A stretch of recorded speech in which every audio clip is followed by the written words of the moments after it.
Yeah, my name is Mike Mckenzie. I'm a real estate investor that is focusing primarily in land investing. I've done a lot of different things in real estate. I started my first property that I bought as an investment property was in 2002. So I've kind of done the gamut of everything. I've had rental properties, I've owned mobile home parks, I've done fix and flips. I've done some commercial deals, actually doing some development stuff right now and some new house, new building type projects. But my basis is always or is always land now. That is where my bread and butter, that is what pays the bill, runs the company and those type of things. Why land? People ask me all the time, why do you do land?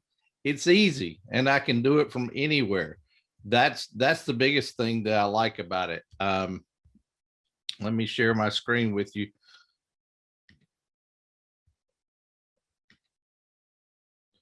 And I will get you this. I have a PowerPoint. I typically do this more for me to stay on track so that I don't get sidetracked. And here you go. So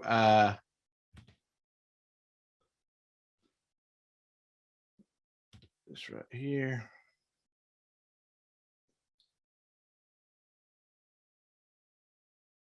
Hold on one second. All right. It's so why land investing? It's still a black screen for us for some reason. Is it? Yeah, undo it, redo it, undo it, and redo it again. All right. Sometimes it takes a time or two. Yeah.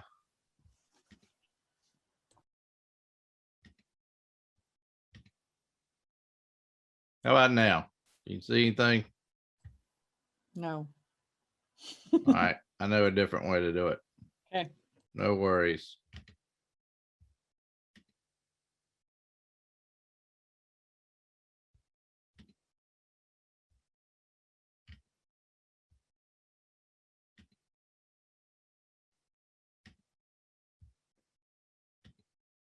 All right. How about now? Yes. All right. Good deal. Good deal. So why land investing? Again, it's my bread and butter. I keep coming back to it. Some of the reasons, trying to make sure this thing is switching screens, but it's not on your end. So hold on one second. Yeah, we're seeing it. So it is switching screens. Okay. Yeah. All right, good. So why in land investing? Put it back now because you undid it. Let's see here. That's the one thing I love about all the teachers for REI USA. They're like, yeah, I'll share. And they're like, now how do I do Zoom? Yeah. Yeah. That's a lot of them are. They say, because we're just regular investors. Yeah. Yeah. We don't do the technical stuff. Mm-hmm. Okay. You're good. All right. Good deal. And it's showing why land investing, less competition, that sort of thing. That's what you're seeing, right? Okay, great. So why land investing? Again, it's less competition. It's overlooked by most investors. I'll give you an example. I have land that I obviously own, and I've got some houses that's got a lot of high equity in them. I probably get 5 to 1 the number of letters of investors that wants to buy my house versus land. So therefore, there's less investors that are looking at land. Land isn't as cool as other things. I mean, even Noah mentioned the house flipping shows. Everybody's seen the house flipping show. There's no land flipping shows out there because it's not cool and sexy and all the drama. So that cuts down on some of your folks that are getting involved in it. There's no inspections or termites. That's another great thing. You don't have to worry about getting a property and there's termites or anything like that, having different inspections to make sure there's no major issues, like the roof. Is the roof good, or is there foundation issues? You know, I can look at a house through pictures and everything look okay. I could look at the floor of a house and it looks great, and then I walk on it and the floor joists are so flexible that it's almost like on a trampoline. And I don't have plumbing issues or mold issues, which is, a big taboo thing that folks come into. I also typically with land, I don't have any tenants to worry about. So I'm not having to schedule a time, especially if I'm buying or selling it around a tenant schedule or anything like that. A big important thing about this is it's the cheapest type of real estate to buy with some of the highest profit margins. I probably make more money in land profit margins than a lot of the house deals that I've done in the past. It's just you can get it at a really good price and then sell it at just below market value and still have a good profit margin in it. And you can't steal it. And people ask me, what do you mean you can't steal it? Well, if I have a house, you could go in there, you could steal the copper, you could steal whatever out of it. With land, if I tell you go see my land and you take a wheelbarrow or a bucket or whatever, and you scoop it up and fill it full of dirt, you've not really stolen my land. My land's still there. It's not going to affect the value. So you can't really steal it. You also get a higher rate of return on mailers. I was talking about, 5 to 1. My house that I get house mailers on a house that I own versus land that I own. Rate of return typically for land is somewhere between 3 and 7% on average. With houses, you're looking probably closer to 1%. I mean, I used to get excited at 1% return on house things. So that's something to think about. Your rate of return on what you're mailing out is much higher usually. What else makes it great? Well, it's profitable, as we talked about. It has better profit margins. Another thing, you're not paying as much versus with houses. Sometimes you're paying 70+% of the value or 50+% of the value to get under contract. We get ours under contract sometimes less than 10%. Sometimes, depending on the property, we may have to go up further, and depending on the price value, but sometimes it's less than 10%. And our contracts are longer. I don't have this in the slide, but most of my contracts are anywhere from 4 to 6 months versus most house contracts are 30 days. For example, last week I was out of town. We got 2 contracts back in that were signed. I literally haven't touched them yet because I've got, I believe there's 6 months on these 2. So I don't have to jump right on it right when I get back.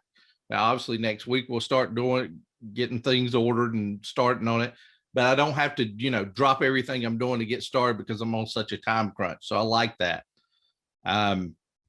Land doesn't require a lot of maintaining, if any. Most of the time it doesn't require any because you're either flipping it or owner financing it or something like that. So you're not having to do any kind of maintenance on it. You don't have to worry if it's cold that the pipes are going to freeze or anything like that. And it's a great way to create passive income. That's one of the coolest things. When I got into land, I realized I had some experience with owner financing things, but actually the passive income runs everything in our company. So if we're not buying anything for the month, it's fine. We run, everybody gets paid, everybody eats, and that sort of thing. I'm not having to chase the next deal. A lot of times in a lot of different types of real estate, especially starting out, you're chasing that next deal. And this takes that off of you, because when you're having to chase that next deal all the time, you can make mistakes. You kind of get blinders on and don't see the picture as a whole. You're pushing your numbers or forcing your numbers. And sellers and buyers both can see that better than you think in you. So I don't have to do that with the owner finance deals that create the passive income. And we'll talk about that further here shortly. You can also do it full-time, part-time, or remotely. Now, as I said, this is my job. I don't have a real job, so to speak, or a day job. I do this, and I don't do it full-time. It's part-time. Our business has the investing part, and then we have an education side to our business. So I split my time. I probably spend somewhere around 15 hours, sometimes 20 hours, depending on what I'm doing in my land business, because again, it doesn't require a lot of time. I probably spend more time than I even have to, because it's not like work to me. This is fun. I enjoy it. So it's not like a job, so to speak. You can also invest anywhere in the world. we have clients that we work with that's in Switzerland, that's in Germany, that's in Portugal, where else? Canada. That's some of the areas, the Azores. That's some of the areas that we have clients that we work and do deals together with. I know I spend a lot of time in the summer at our place at the beach. I literally have done deals sitting under an umbrella on the beach because all I need my cell phone, and I can do everything on that. Obviously, it's easier on my computer, but I can do it anywhere. That's the whole thing about it. I don't have to visit the properties. I can see everything on the computer that I need to do. So I don't necessarily have to walk the properties or anything like that, or get repair estimates or that sort of thing. Also, sellers have less emotion with land than houses. Typically, people are more emotionally attached to a home because there's more memories. I'll give you an example. Grandma has passed away. Kids or grandkids are looking to sell the house. If you send them an offer, a low offer, because you're an investor and you got to get it at a deal, there's a lot of emotion attached to that. They're thinking about growing up or playing as a child at that house and that sort of thing. And it can become offensive really quick to them. Now, if grandma has 50 acres across the street in a field or whatever it may be, and you offer a lower price, there's not as much emotion attached because grandma didn't live on that land, so to speak. She lived in the house. So I've over time, I realized that I deal with a lot less emotions with sellers with land than I do in houses. What do you need to really get started in investing in land? And this is really any type of real estate. If you want to get into the real estate world, you can create an LLC. It's optional. You don't have to. I encourage you to do that. It makes things easier. Your accountant will appreciate it when you're successful. A business street address. In this business, obviously, we mail out letters to get responses. That's the number one way that we get deals. There's other ways to do it, but that's the number one way. I don't want to put my home address because if I get somebody that's really savvy, I don't want them to Google and figure out exactly where I live and say, well, this is not a business, this is a house. I'm not dealing with this person. And you can get street addresses from your UPS store. Some post offices actually will allow you to use like 123 Main Street, unit 207, which is your post office box. That's the way ours is set up. Our post office allows us to do that. So it looks like a regular street address. You also need a communication system. And what do I mean by communication system? Well, you got to be able to take calls. How are you taking seller calls? How are you taking buyer calls? You can do that several different ways. Google is one way. Google Voice. We have Google Voice. We use Google Voice. We also have additional cell phone lines. I have a VA that uses our a Skype phone number that we use with him. We've got some others, but there's also call rail out there. There's different sources out there. Another option is having a call center or call service taker take your calls, especially on the sell side. Buyer side, I really like to take those calls myself. In our business, the seller calls actually comes into one of our virtual assistants, if you will. But there's call centers out there. You can give them the list of questions you want them to ask that seller about the property. They'll take that call. They'll pass that information to you. And there's several out there, Pat Live being one. There's a lot more out there. You want to have a business email. You know, you don't want it to be your personal email. I would suggest that you separate that, get you a business email. So everything in that email is about your business. It just keeps it a little more professional and it separates your personal from your business. Lastly, a website. That's an optional thing.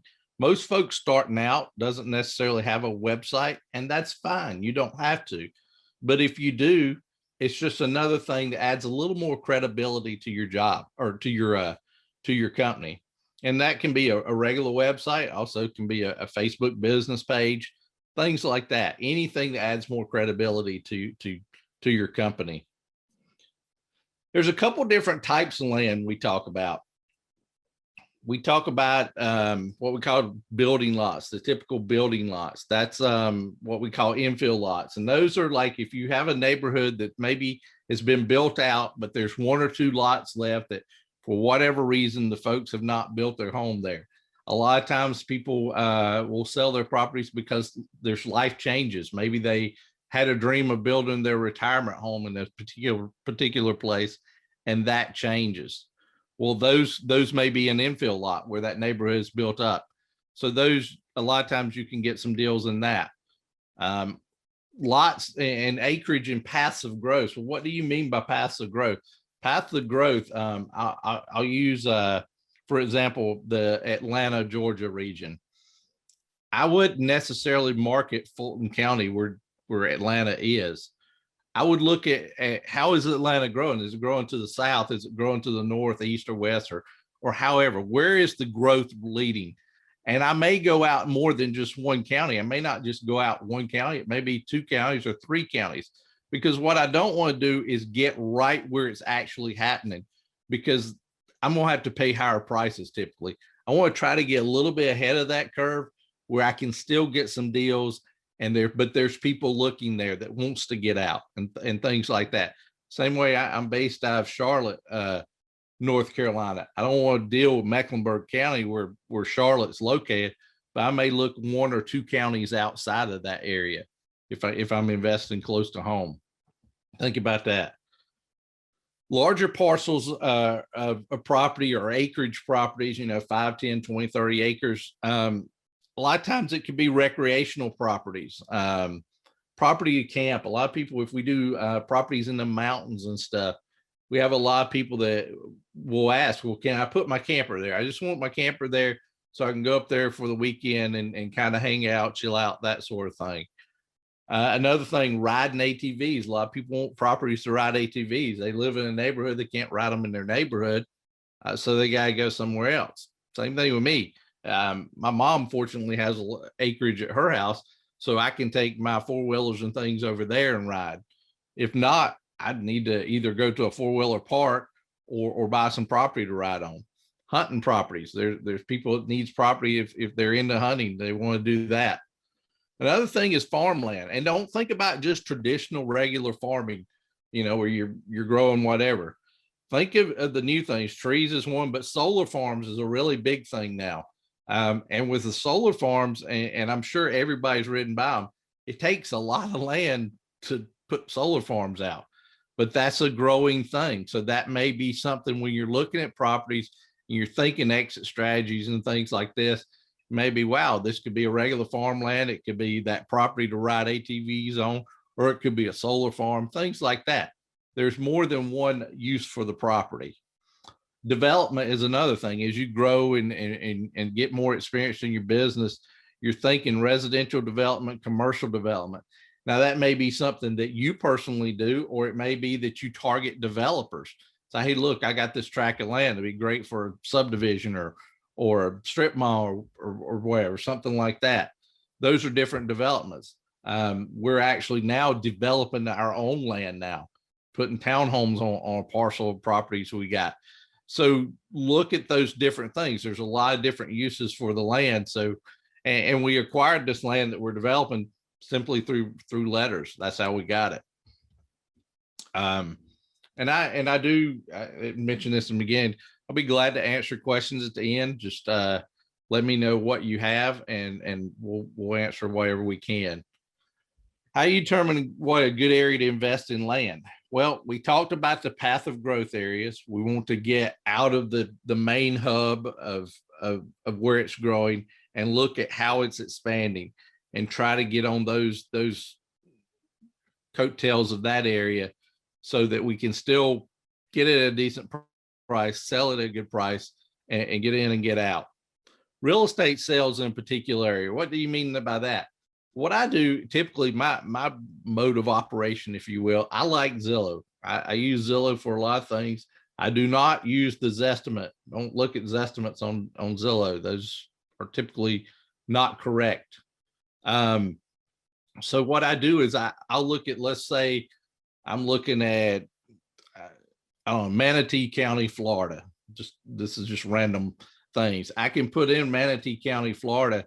I can see what's currently for sale, how many are currently for sale. And I also can see how many have sold. And what I want to look at typically when I'm looking at researching the area to do, I'm looking probably the last 24 months. How many sales have been doing? Maybe there's 1,000 on the current market, but in the last 24 months, 1,800 have sold. I like that because more properties are selling than are even on market. So I like that. The last thing I want is 2,500 properties for sale and 500 sold, because something's going on there. It's not selling.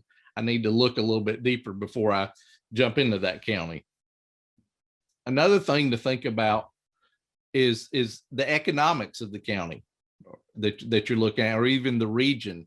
I remember years back, I was helping a student. He was looking at an area out west, and there was some lakefront property that was just dirt cheap. I was like, wow, you know, if I was going to move, I could move out here and get a big piece on the lake.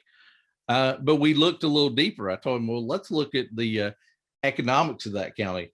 Well, at the time, the unemployment rate was like 18% for that area. They just had a lot of massive layoffs and things. So nobody could buy anything there, and they were selling out things.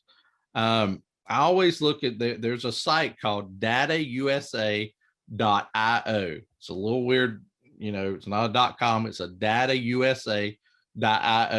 I like it because it gives me kind of the first picture, like a screen caption of what's going on. Gives me poverty rate, the median property values, how they're increasing, what percent they're increasing, the population, the age, the median income, things like that. It's things that I can look at to help determine, well, is this a good area or not? So I always look not only at the real estate numbers, but look at the economics of it, rather it's that site or the Census Bureau site, something that lets you know that this county is not in financial turmoil or something, but things are happening and continue to happen. Last thing, areas called test areas. And that has to do with your mailers. I can look at the data of the real estate sales. I can look at the data, the economic data, and it all looked good.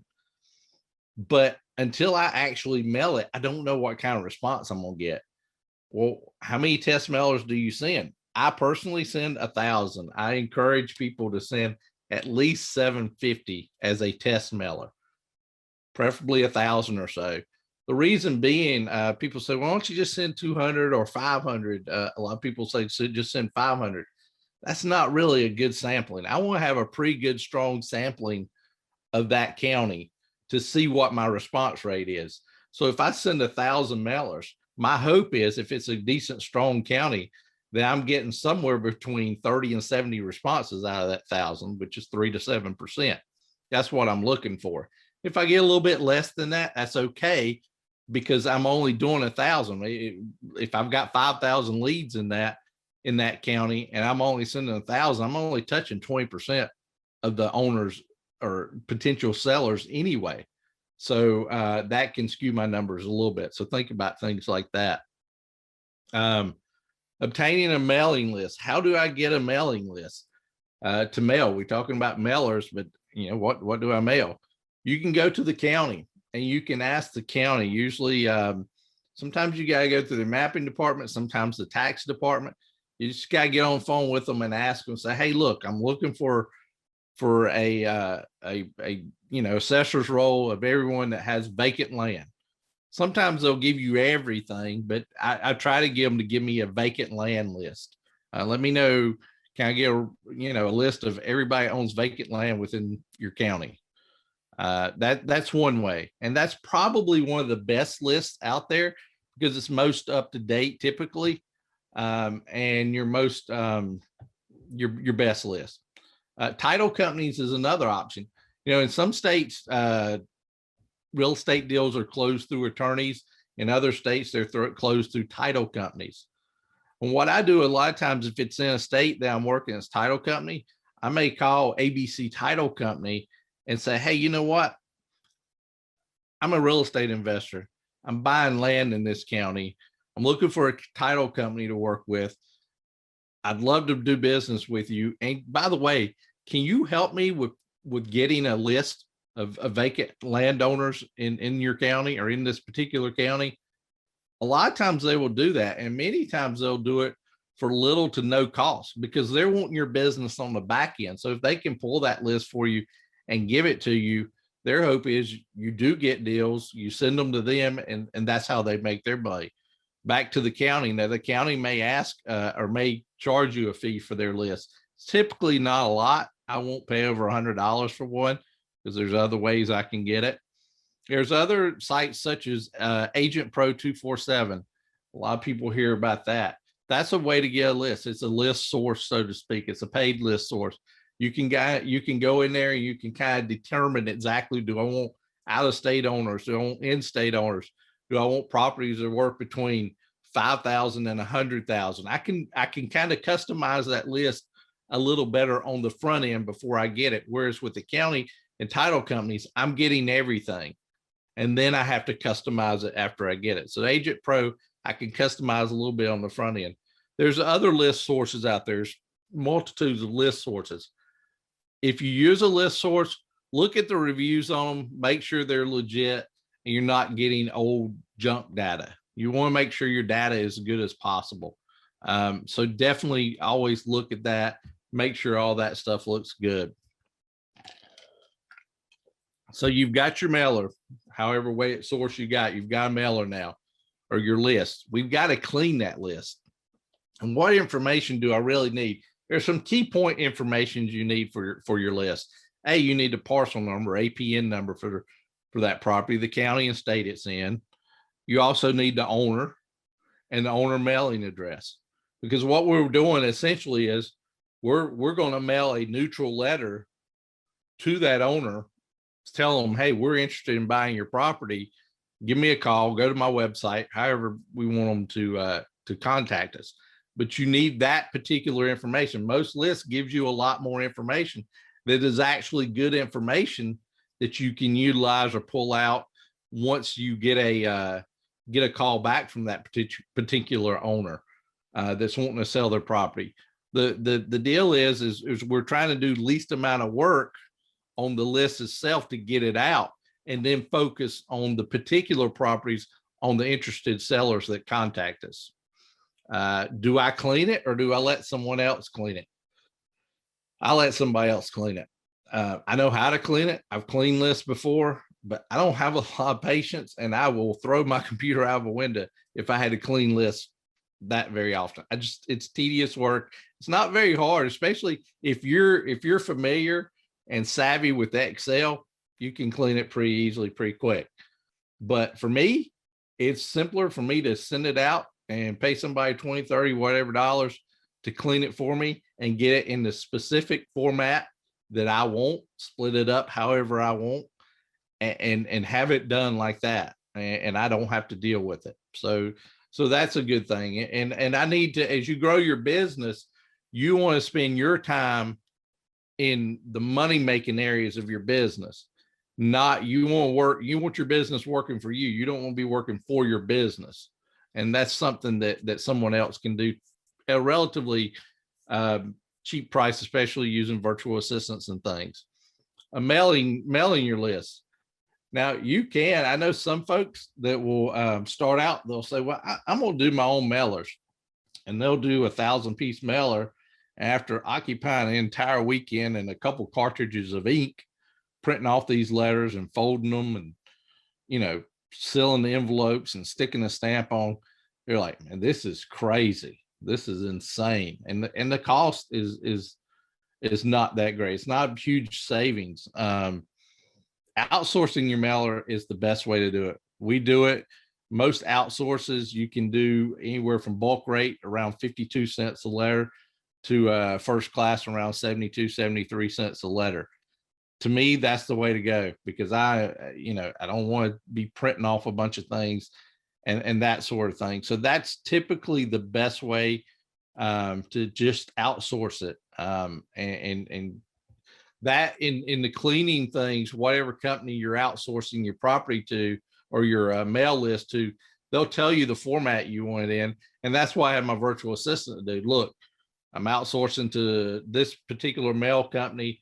they need this information here. So grab the information from my main list I got from the county or title company, extract these particular pieces of information, put in a clean spreadsheet. That's really what you got to do. Once you have it cleaned and outsourced, the neutral letter is going out. And the neutral letter, there's bunches of neutral letters out there. Everybody's got their own little version. They're basically all the same. It's basically introducing yourself and saying that you're interested in buying their property. In ours, we make it a little more personal. We tell a little bit about who we are, where we're based, and that sort of thing. We just want people to be a little more at ease. Keep in mind, anything you do different in your letter is always a good thing. That it's going to attract people to open it more. I know me, I live probably 60 feet off my street. My house is, or 75 feet. So I can scan through mail. If I go to my mailbox, by the time I hit back to my garage or front porch, I've already scanned through what's trash and what's real mail. So now we've got our mailers cleaned. We've got it sent out. They're hitting the mailboxes of our sellers. And now we're getting sellers calling us or contacting us about wanting to sell their property. So now we've got to respond to those sellers. What do I ask them? There's question guides out there. I know we have one in our program that shows some of the key things you want to know. Is the property, is it accessible by road? Is it got street frontage? Is it landlocked? Does it have power? Does it have water, sewer? Or do I need a septic system and a well? What's it zoned? A lot of times we'll ask them, what would you like to get out of it? I don't use that number does not skew how I'm figuring my numbers. It just gives me an idea where they are in their mind. Sometimes we have to maintain their expectations and bring them down a little bit. And sometimes that may mean educating them a little bit about the market.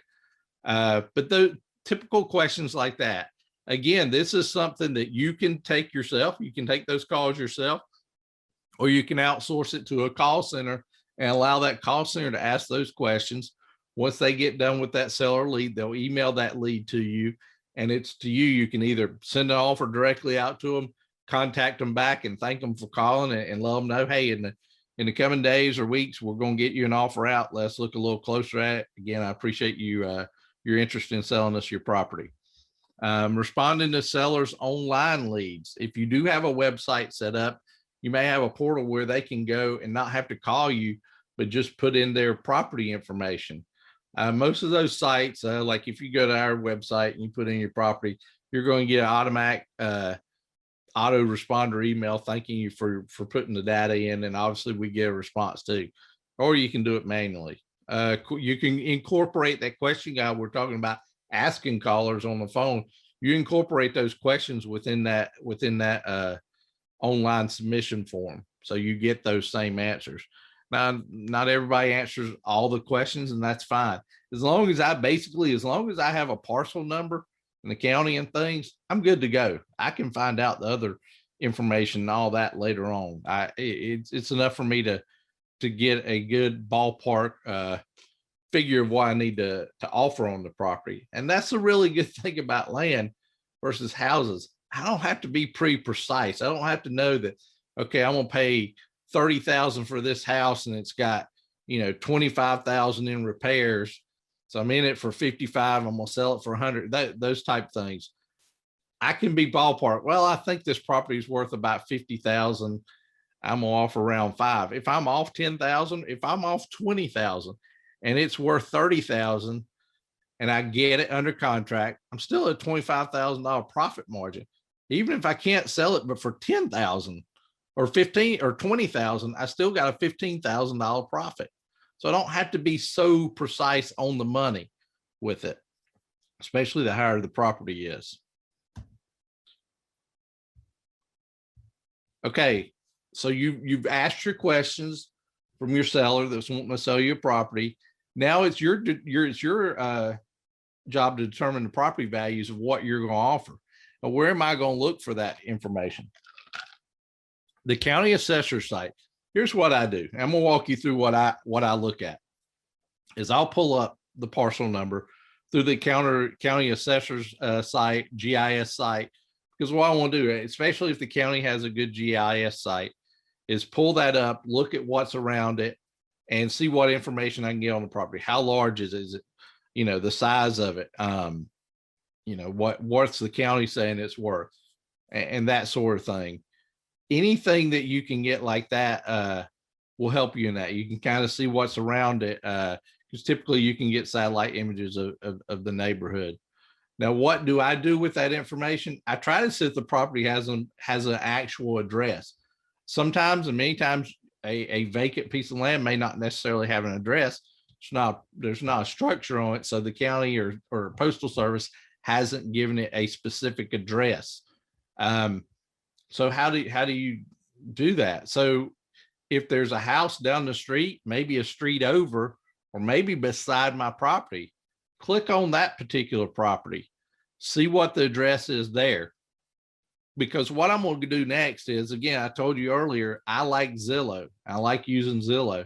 I'm going to put in either that land address, if I've got it, or a neighbor's address, or next street over, somebody's house, someplace nearby that's got the address, because I just need in the area. I'm going to put that in Zillow, try to pull that up, that area up. And what I'm going to do is I'm going to scroll down in Zillow, and I'm going to look at what's sold in that area, what's for sale, because the for sale is, keep in mind, that's your competition. If I get this property or things selling for around 25,000 or so, okay, I probably won't be able to sell mine at 20, because I won't be the lowest in there, if I can be. Also, what are things typically selling for? Just because things are listed at 25, they may not be selling but around 15 or so. So it gives you some good information. You can also, on those sold properties in many states, scroll down and see how long they took to sold, when they were listed, and when they were sold. The for sale properties typically on Zillow shows how many days they've been on market, how many views they've gotten, and how many saves they've gotten. So you can say, well, this property's listed for 25,000, but it's only had, you know, so many views and not many saves. Whereas another property may be listed for 19.9. Wow, this thing's got so many more views. It's been on the market similar amount of days, and it's got a lot more views. So this person may be closer to the real price point. Now you come to some properties, especially if you're dealing out west or in large parcel or desert areas. What if there's no comps? What if there's just nothing for sale or sold around it? A county's assessor site gives you a value, but you're not sure how accurate that value is. They may say it's worth 40,000, but is it worth 40,000? How do you know? The easiest way to know is when you're going through the properties that you do know the value, take those properties and see how close they are to the assessor's values. That's how you'll determine if that assessor's value is off by 10%. Well, you know, it's not worth 40,000. It's really worth probably around 35,000 or something. I can adjust my numbers, and I look at probably 8 to 10 before I make that call that the assessor's on target, a little bit off, or just way off. Making the offer. A couple different ways you can do that. You can do it phone offers, mail offers, or email offers. Pros and cons of phone offers: they can easily say no really quickly. That's a con. A pro is you kind of develop a rapport. You kind of gauge them as to where they want to be. If they say yes, you got to send out a contract. If they say no, maybe you put them on schedule to contact them later. Your mail and offer, the pros is they're actually getting something in hand. They can't just say no. They can't delete it. They're looking at it. Cons of it, they may just trash it. They may not. Offer packet, you know, when we send out an offer, it's got a neutral letter, or not neutral letter, a cover letter, the contract itself, and actually an envelope for them to mail it back if they'd like, or they can email it back. Electronic offers, it's quick. If you use something like DocuSign or HelloSign, they can actually digitally sign it. The pros is it's, again, quick. The cons is, we all know it's easy to delete an email. Right, man, they're offering me that for that price. Forget that. Click, and it's gone. Second offers. When do I make second offers? The real answer is you can make them anytime you want to. We typically look at somewhere between 4 and 6 weeks for our second offers. And we do everything. The way I keep up with everything is I mail all my offers on Friday. Doesn't matter when they came in the other week. So I know 5 or 6 weeks from, yesterday, April 30th, I need to send out second offers on those properties. Now, I may follow up on those properties before I send out second offers. I may call them, say, hey, sent you an offer several weeks ago. Did you get it? What were your thoughts on it? Most of the time that's a voicemail that goes to. Sometimes people will pick up the phone. You can also do text messages, automated or manually texting people. Same thing with phone messaging. You can drop voicemails in the phones without them ringing through automation. Second cover letter is a little different than the first cover letter or letter, because it's talking about, you can say, some people use one that says, oh, I made a mistake on my offer. I don't really necessarily like those. I like the ones that, like ours just says, we've got additional funding available in the area, therefore we can offer a better price for you. If neither offer is accepted, maybe it's something you put back to reach back out to them in 3 to 6 months from now, especially the ones that have a realtor involved. So, well, no, our realtor's going to sell this. Okay, great. So I'll call them back in 3 months, 6 months. I'll say, hey, Miss Smith, I know that realtor was selling you property. What did he get for you on that property? And if they've not sold it, they've got to tell me, well, that realtor basically failed. They didn't do what they were going to do. They didn't sell my property. Oh, really? They couldn't sell it? And that gives me an opportunity to go in and try to get an offer out to them then. So my offer's accepted. You got exit strategies. You got flips. You got owner finance. You got development, etc. How am I going to get rid of this property? You want to do due diligence. Due diligence and marketing photos are things that I farm out to virtual assistants that work for me. Due diligence is, again, that stuff about the power, water, the actual size, the GPS coordinates to the property. If it doesn't have an address, how are you going to get people there? Let them know, punch these GPS in, it'll give you this, it'll get you to it. Or, the neighbor's house is to the right of it. The marketing photos, some aerial photos. I do some photos, 1 or 2 photos of stuff around the area to let them know that what the community's like too. Kind of what you're doing, you're not selling the dirt to them, you're selling the idea and the dream of them living on this property or it being a vacation property. And that comes up with your ad copy and write up for the property. Also, thank your sellers for accepting your offer and keep in contact with them. If in this process, it takes you 3 months or so to sell this property, don't contact them in the beginning, not contact them again till 3 months when you're ready to sell it. Because you want to keep them in, and it's just simple things. Hey, we're still working on it. Ask them a question about it, just something to keep them. And it can be via email, phone, however. Marketing your properties, a couple key places: Facebook Marketplace, Zillow, Craigslist. The MLS, flat fee MLS probably is the best. There's some states that realtors can actually list properties that you do not own yet, but are under contract. That's something that can be done in North Carolina. Not all brokers will allow it, but it's a question, and you can do that. Neighbor letters. And I'm not talking necessarily, maybe not just the neighbors that touch your property, but maybe the top 10, 15, 20 neighbors in the area. Say, hey, I got this property, want to offer to you a very, discounted price before we try to sell it. Those things. If it's a property near you or you can hire a service and you want to put a sign on it, signs do work. I typically don't use them a lot because I don't invest right in my backyard. But if I do, I put a sign on the property and I find the closest decent intersection where people stop, and I'll put land for sale with an arrow and my phone number. I don't really care if they find that property. I can get them to it after they call me, trying to get the buyer to call me. Local sales sites, is there a particular little local sales site that helps sell it? That would be things, and any other things that you can think of to sell it. But those are some of the key areas that our go-to places to sell them. Handling buyer inquiries. Usually it's going to be phone calls, texts, those type of things. I encourage you, try to remember your buyer is your paycheck. you want to get to those voicemails and texts in a timely manner. You don't want to keep them waiting and waiting and waiting, because you'll lose them. They'll go somewhere else. Sometimes if you're putting properties on Facebook Marketplace, you're going to get those Facebook Messenger things. I look at mine twice a day. I look at it in the morning when I get in the office, and usually in the evening, and I'll respond, and I'm done. Keep in mind, when you're talking to buyers, try to get their information. The property you have today may not work for them, but the property you get tomorrow may be exactly what they're looking for. So get their contact information, get what they're looking for. What's their budget? Are they a cash buyer? Are they a finance buyer? Those type of things. Create a buyer's list. With ours, anytime we get a new property in our buyer's list, and ours are regional because we're in different areas or different states. So I have a different buyer's list for each area of the globe that I'm in, so to speak.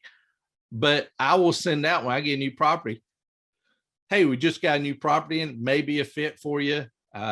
Check out this link right here and give you more information about it. And it's just a website link to our website for them to get to the property.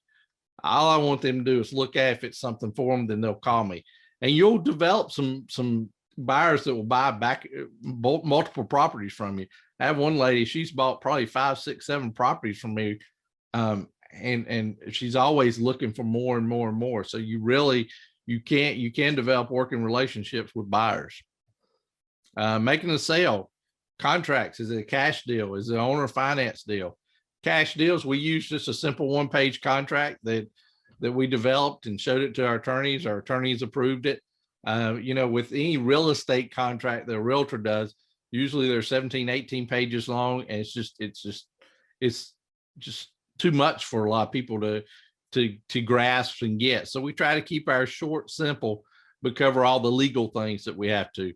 Owner finance deals, again, talk about that's good deals. We always put a $500 document fee in. That helps with our closing costs. That property also stays in our name until it's paid off. But in our owner finance things, we may do we sell it $10,000 cash price and a $12,500 owner finance price? That way I've got the financing built already into price. So it's not a percentage rate. Therefore, my accountant's not having to send out documents to all my finance people that are on a percentage rate thing, that they can use that on their taxes. So I like that aspect better. In that monthly payment, I got the principal and interest payment, whatever that is, but I also have an insurance, which is usually about $15 because I keep just a general liability policy on the property since it's in my name, but they pay it. I break up the county taxes into 12 equal payments. So that's just like your mortgage on your home is escrowed. And lastly, I do a $20 processing fee each month. Rather I handle it, or I got a loan servicing company handling it, or whoever handles it, I've got that cost built into that thing. So a $300 payment may effectively be, 15 and 20 is what, 35, and let's say $20 more for a month for insurance or for taxes. So that payment really will be $355 total. Same thing, with an escrow mortgage payment. So what you want to do after you make the sale? Closing options. Let's do that right quick.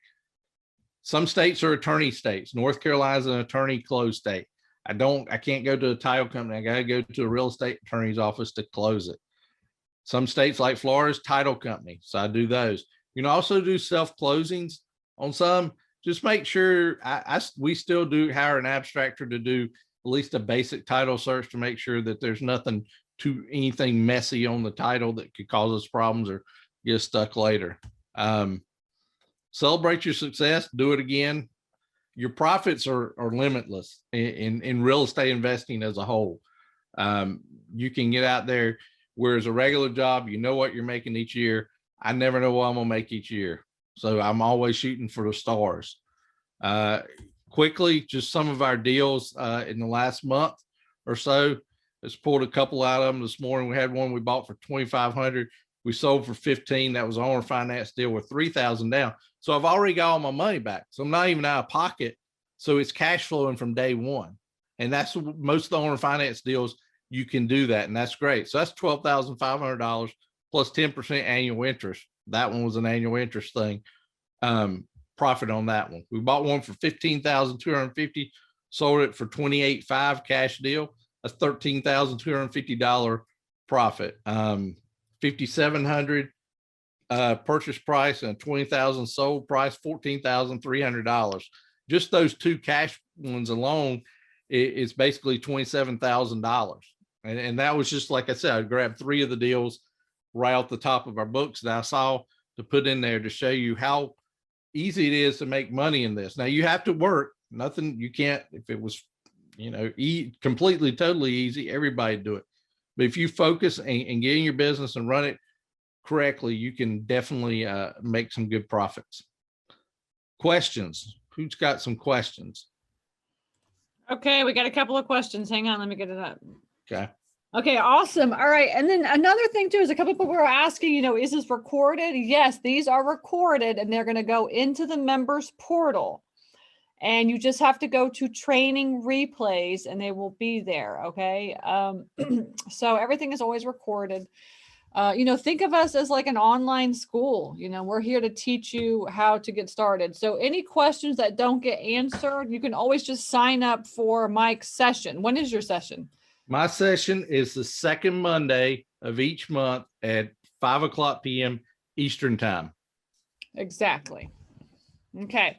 All right. We had a question. As a newbie, would outsourcing the mailer list be costly? No, it's not going to cost you any more really than trying to do it yourself. And you're not going to pull all your hair out doing it.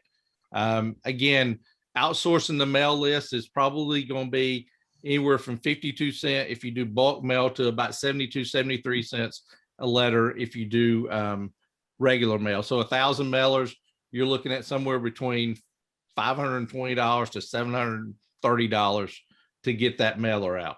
I know that's a chunk of change. With any business, keep in mind, any business, I don't care if it's a Subway, a McDonald's, a hardware store, wherever, you do have to have some working capital. But also keep in mind that $720, one deal is going to pay for the next however many mailers you have. So yes, it is an investment, but that's a small investment for what you can get out of it. Mm-hmm. I agree. Yeah. The first time I did a list out, I did like 500 and I did myself. And then after that, I was like, I ain't never doing that again. No, be in the corner rocking. What are the list of questions you send your call centers to answer? Just some of the basics, the acreage of the property, confirming the owner, who you're talking to, if they're the actual seller or owner of the property, or maybe it's a son or daughter of the owner. Does it have a well? Does it need a sewer? Is power nearby? Is it accessible by road? Is the road paved? Just basic questions. Okay. All right. So I think if anybody has any questions, Mike is in the private Facebook group. So make sure everybody joins the private Facebook group. And if you have any questions from any of the teachers at all, you just have to write your question out and then tag them as well too. And that's a good way to talk to anybody, all of us. Okay. And I think that's it for now. Let's just keep moving along. Thank you, Stacy. All right. Thank you, Mike. Take care. We'll see you soon. Okay. Well, all right. Bye.